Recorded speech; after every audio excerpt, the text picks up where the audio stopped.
بسم اللہ الرحمن الرحیم۔ السلام علیکم ورحمۃ اللہ وبرکاتہ۔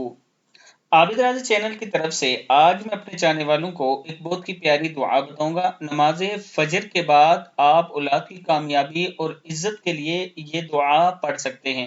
اولاد کی کامیابی اور عزت کے لیے اگر آپ صبح و شام 7 مرتبہ اس درود شریف کا ورد اپنے اوپر لازم کر لیں تو خالق کائنات اس کی خیر و برکت سے آپ کی اولاد کو دین اور دنیا میں ہمیشہ عزت سے نوازے گا۔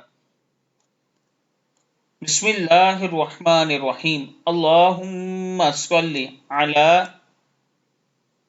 سید اللہم صلی علی سید العالمین حبیبی کا سیدنا محمد و آلہ صلاۃ انت لہا اہل وبارک وسلم کذالک اللہم صلی علی سید العالمین حبیبی کا سیدنا محمد و آلہ صلاۃ انت لہا اہل وبارک وسلم کذالک۔ صدق اللہ العظیم۔